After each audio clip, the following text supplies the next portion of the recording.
Matthew, part 14. I'll remain calm the whole time. And remember, they're changing my voice. John the Baptist beheaded.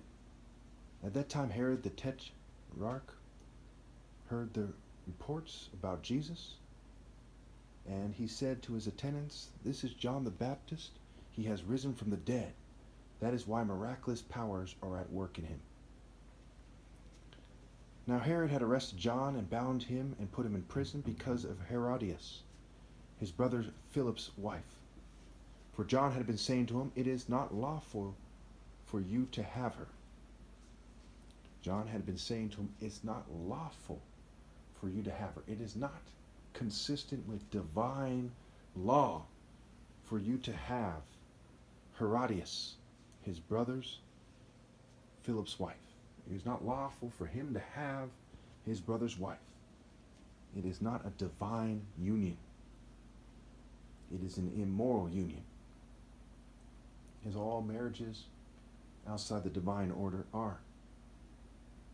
Herod wanted to kill John, but he was afraid of the people because they considered John a prophet. On Herod's birthday, the daughter of Herodias danced for the guests and pleased Herod so much that he promised with an oath to give her whatever she asked. Prompted by her mother, she said, "Give me here on a platter the head of John the Baptist." The king was distressed, but because of his oaths and his dinner to guests, he ordered that her request be granted, and had John beheaded in the prison. His head was brought in on a platter and given to the girl, who carried it to her mother. John's disciples came and took his body and buried it. Then they went and told Jesus. Now, keep in mind that Herod thought John the Baptist was still alive, which goes back to the resurrection argument, where I can get you in touch with the Spirit of God and those who died for God, because of the interference that they can cause with poisoning. You might be a little bit kind of confused. You might have trouble seeing what it is, but you'll know for sure because you're morally precise that mixed in whatever fuming you endure, whatever hardship they present you, is actually God's Spirit. And you'll have no doubt in your mind that it's them doing it and not me. Also keep in mind, when they beheaded John the Baptist, were they victorious over him? No. We go back to 1 Samuel 17, where David said to Goliath that he's going to cut off his head and the whole world will know that there's a God in Israel. When John the Baptist's head was cut off, did Herod win a victory? No. Because when you move against the righteous, you already lose. Okay? The wicked are overthrown by their own sin.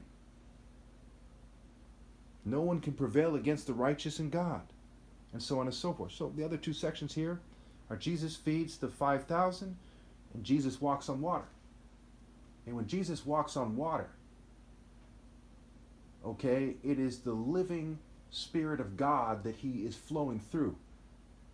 So I, okay, am in the spirit of the righteous who have died before. And they're in me, and we are in God.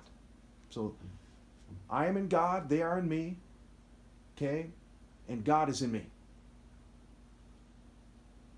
So the living water is water flowing through the gate. The water flowing through the gate. However, I repeat, I will not be in any spirit after I'm gone. This is the end. This is the sealing in. That's very important for people to make that distinction.